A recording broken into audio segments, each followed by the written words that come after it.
Hello student, today we are going to discuss about some chemical properties of carboxylic acid. Okay, चलो start करेंगे. Now acidic character of carboxylic acid, right? As we know that carboxylic acid contains COOH group, right? We can see here. So we will discuss acidic character, right? Now the carboxyl group COH imparts acidic character to carboxylic acid. Now a how it will impart acidic character, let's see, right? Now carboxyl group is made up of OH group bonded to a carbonyl group, right? आप देख सकते हो carbonyl group CO उसको क्या जोड़ा हुआ है OH है, right? Now in aqueous solution the H atom in OH of carboxyl group dissociate as proton and carboxylate ion is formed as the conjugate base. ठीक है, अभी इन्होंने क्या बोला यहाँ पे कि जब आपका COOH ग्रुप में से जो आपका OH है, राइट, उसमें से अगर आपका हाइड्रोजन अगर प्रोटॉन बनता है यानी कि H प्लस आयन बनेगा, राइट, तो क्या होगा, आपका बचेगा क्या, COO minus, right, that is nothing but carboxylate ion. ठीक है, अंडरस्टूड. तो यहाँ पे क्या बोला है, जब ये कार्बोक्सिलिक ग्रुप है डिसोसिएट होगा, it will give you proton and you know the proton it will decide the acidic character. Understood? Now let's see RCOH plus water. Okay, यानी कि कार्बोक्सिलिक एसिड को हम क्या करेंगे, वाटर में डिसोसिएट करेंगे. Okay, then we will get carboxylate ion that is nothing but RCOO minus, right, plus H3O plus hydronium ion, right? Now carboxylate ion is resonance stabilized by two equivalent resonance structure as shown below. ठीक है, अब यहाँ पे इन्होंने क्या बोला है, ये जो ऊपर कार्बोक्सिलेट आयन है ना RCOO माइनस, ठीक है, अब आपको पता है ये तो स्टेबल रहता नहीं है, तो इसको स्टेबलाइज करने के लिए क्या होगा, रेजोनेंस स्ट्रक्चर फॉर्म होगा, राइट. जब रेजोनेंस स्ट्रक्चर फॉर्म होगा तब वो स्टेबल होगा. अब वो कैसे होगा, नीचे दिया है फिगर में, राइट. कैसा है ये, RC double bond O C single bond O. ठीक है, अब आप देख सकते हो कि पहले आपका सिंगल बॉन्ड O पे इलेक्ट्रॉन है, राइट. जब ये लेफ्ट हैंड साइड में शिफ्ट हो जाएगा रेजोनेंस स्ट्रक्चर में, राइट, तो सेकंड वाले में क्या होगा, सेकंड वाले फिगर में क्या दिख रहा है हमें, वो इलेक्ट्रॉन डबल बॉन्ड O पे शिफ्ट हो गया, राइट. जब ये डबल बॉन्ड O पे इलेक्ट्रॉन शिफ्ट होएगा तो क्या वो स्टेबल रह पाएगा, नो. तो स्टेबलाइज होने के लिए क्या करेगा वो, ये जो डबल बॉन्ड का एक बॉन्ड है वो शिफ्ट करेगा, कोशिश करेगा, ठीक है. बट अगर वो अगेन वहाँ पे शिफ्ट कर देगा तो क्या होगा, अगेन वो स्टेबलाइज नहीं रहेगा, तो क्या होगा, that double bond will be break down and it will broken down to hydrogen bond. ठीक है, तो आप लास्ट फिगर में देख सकते हो रेजोनेंस हाइब्रिड है, राइट. तो इसमें क्या दिखाया है, देखो डॉटेड लाइन दिखाया है, right, and that is nothing but it is a hydrogen bond. Okay, जो टेम्परेरी बॉन्ड भी बोलते हैं जिसे, राइट. तो RCOO, ठीक है, और इलेक्ट्रॉन कहाँ पे रखा है, उन्होंने बीच में रखा है. अंडरस्टूड. तो शेयरिंग हो रहा है यहाँ पे. तो इस तरह से आपका रेजोनेंस हाइब्रिड फॉर्म होगा. Now influence of electronic effect on acidity of carboxylic acid. ठीक है, अभी इन्होंने क्या बोला है, इलेक्ट्रॉनिक इफेक्ट यानी कि कुछ इलेक्ट्रॉन्स रहेंगे जिसकी वजह से हमारा एसिडिटी के ऊपर इफेक्ट होगा. Now how, let's see. All the carboxylic acid do not have the same pKa value, right. अब pKa वैल्यू सबका सेम नहीं रहता, एसिडिटी सबकी सेम रहती है क्या, नहीं रहती है. Now the structure of R in RCOH has influence on the acid strength of carboxylic acid. ठीक है, अब इन्होंने क्या बोला है, अगर आपको एसिडिटी अगर आपको बढ़ रही है, कम हो रही है, तो एक रीजन उसका ये भी है कि आपका आर फैक्टर है. ठीक है, आर क्या है, अल्किल ग्रुप है. Okay, so now your here alkyl group will decide the acidity of your compound. Okay, understood.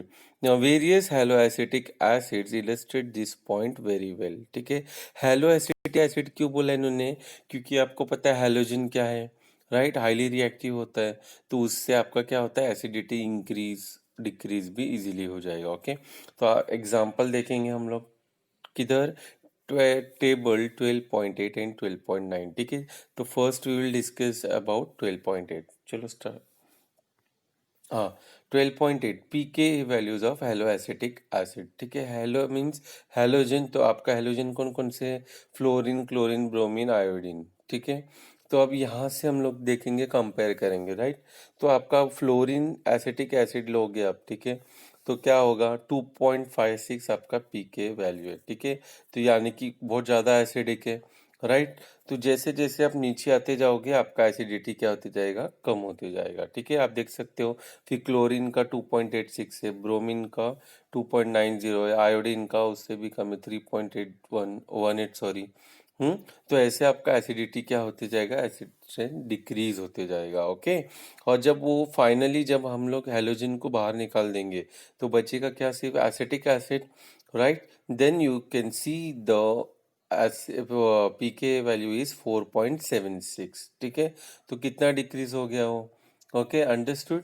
तो ये उसकी एसिडिटी है। तो जैसे जैसे आप हैलोजन ऐड करते जाओगे एसिडिक स्ट्रेंथ इंक्रीज होते जाएगा। Okay, now halogens are electronegative atom and exert electron withdrawing inductive effect. ठीक है, अभी उन्होंने आपको अगर एग्जाम में पूछते, ठीक है, ऐसा क्यों होता है, क्यों एसिडिटी डिक्रीज होती जाती है, तो अभी हमको क्या बताना है कि हैलोजेंस आर इलेक्ट्रोनेगेटिव एटम्स। ठीक है, और वहाँ पे हमें इंडक्टिव इफेक्ट देखने मिलता है, राइट।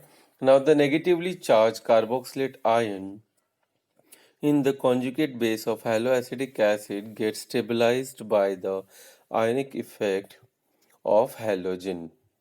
ठीक है, now which is responsible to diffuse the native charge? ठीक है, समझ में आ गया? Now here you can see that halogen X is given। ठीक है, और यहाँ पे आपका एसिटिक एसिड का कार्बोक्सिलेट आयन है। ठीक है, CH2COO माइनस। ठीक है, तो अब यहाँ पे इन्होंने क्या बोला है कि आपका ये क्या होगा? कॉन्जुगेट बेस है, राइट। वो क्या करेगा? स्टेबलाइज करेगा हैलोजन को। ठीक है, so you can see that higher the electronegativity of the halogen greater is the stabilisation of the conjugate base and stronger is the acid, है ना। इसलिए हमने देखा था फर्स्ट क्लोरीन वाला उसका कितना है?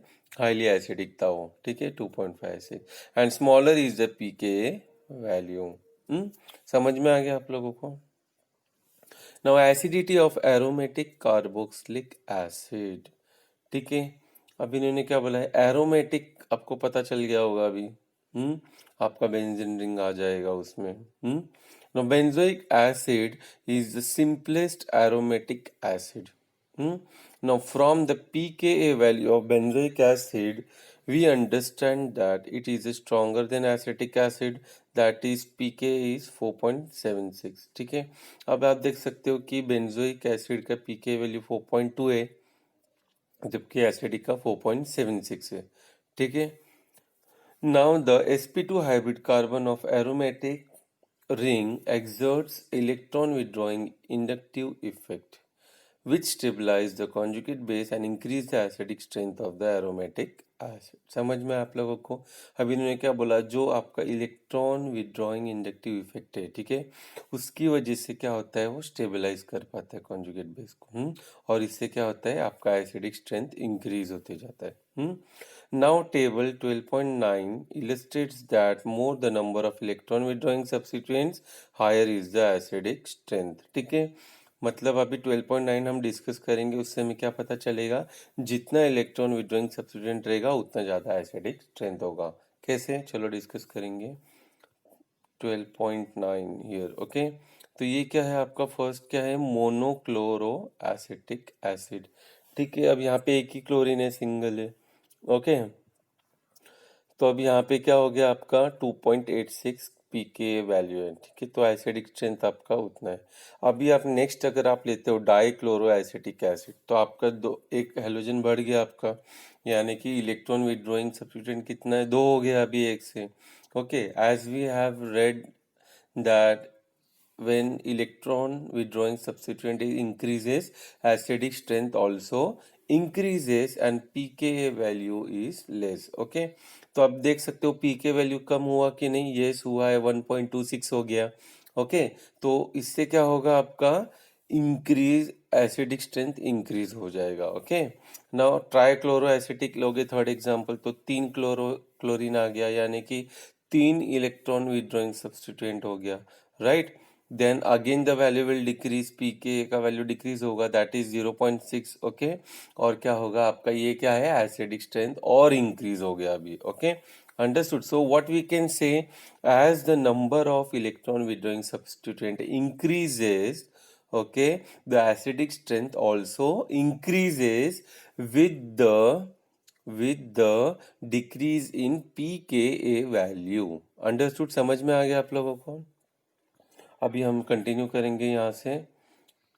Electron withdrawing groups like chlorine, cyanide and nitro group increases the acidity of substituted benzoic acid, while electron donating group like CH3OH, OCH3 and NH2 decreases the acidity of substituted benzoic acid.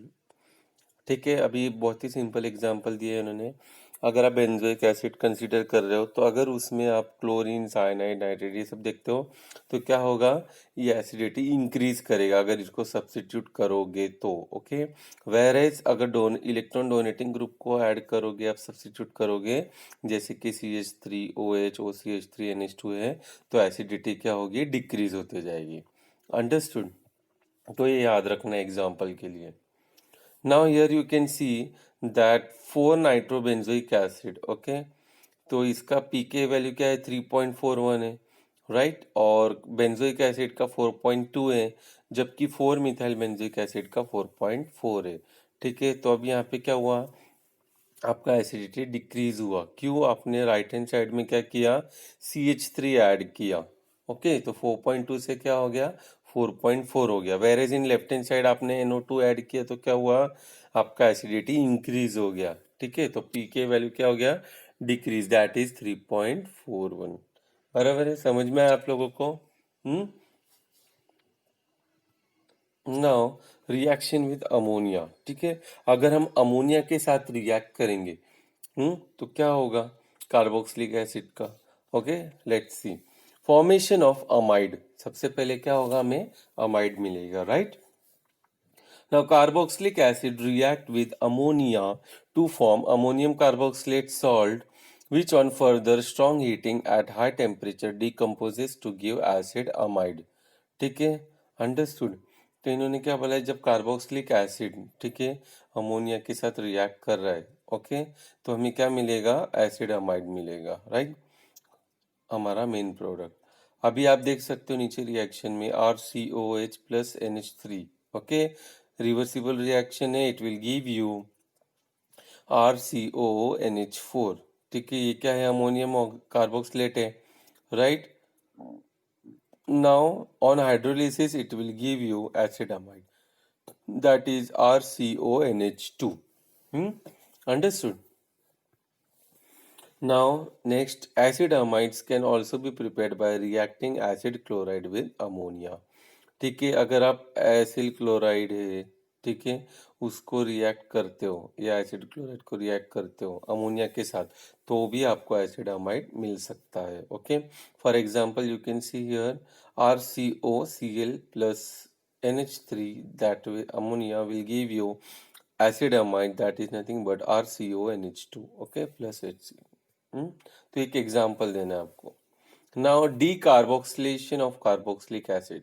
Now listen students, आपको directly question भी आ सकता है, but most of the time directly question नहीं आता है। 1 mark के लिए आपको क्या आएगा, फिलिंग द ब्लैंक्स आ सकता है एग्जाम्पल के। ठीक है, अब जैसे कि यहाँ पे नीचे दिया है, सबसे नीचे देख सकते हो आप, CH3COO minus Na plus NaOH in presence of CaO और हीटिंग का साइन है, will give you methane plus Na2CO3। ठीक है, अब इसमें से इन लोग क्या कर सकते हैं, either the condition will be not given. ठीक है, क्या कंडीशन पूछ सकते हैं, और क्या हो सकता है कि कंडीशन देंगे और कोई एक रिएक्टेंट देंगे और आपको प्रोडक्ट लिखना है, ओके। अंडरस्टूड। या तो फिर प्रोडक्ट का कुछ एक एग्जाम्पल देंगे, फॉर एग्जाम्पल मीथेन लिख देंगे, तो बाकी का आपको लिखना है। तो ये सब आपको याद रखना है कि कौन से कंडीशन पे हमें मीथेन मिल रहा है। ठीक है, तो आपका कंडीशन क्या रहेगा, CaO, अंडरस्टूड, और हीट करना है आपको। तो आपको ये छोटी छोटी बातें याद रखनी पड़ेगी कि सोडा लाइम वगैरह ले रहे हो। ओके, चलो देखते हैं अभी explanation. Sodium salt of carboxylic acid on heating with soda lime give hydrocarbons which contain one carbon atom less than the carboxylic acid। ठीक है, तो अब यहाँ पे इन्होंने क्या बताया example, RCOO minus Na plus NaOH will give you RH Na2CO3। ठीक है, तो अभी ये आपका क्या है, जनरल एग्जाम्पल है। ठीक है, इन जनरल। तो अभी इसका नीचे एग्जाम्पल हमने ऑलरेडी डिस्कस किया है कि सोडियम एसीटेट क्या दे रहा है आपको, मीथेन दे रहा है। ओके, तो ये आपको अगर 2 मार्क्स के लिए आ रहे तो explanation, general reaction and example you have to write. Okay, और anyhow the reaction you have to practice. Now reduction of carboxylic acid. ठीक है, अब कार्बोक्सिलिक एसिड रिड्यूस होगा तो क्या देगा आपको। चलो देखते हैं। Now carboxylic acids are reduced to primary alcohol by powerful reducing agent like lithium aluminum hydride। Okay, carboxylic acid can also be reduced by diborane। Okay, and diborane does not reduce COR NO2 and halogen group। ठीक है, now note sodium borohydride that is NaBH4 does not reduce carboxylic group। Okay, understood। तो ये याद रखना आप सिर्फ diborane लोगे तो चलेगा, तो कार्बोक्सिलिक आपका ग्रुप हो जाएगा reduce. Example, RCOH plus your lithium aluminum hydride that is LiAlH4, okay, in presence of dry ether।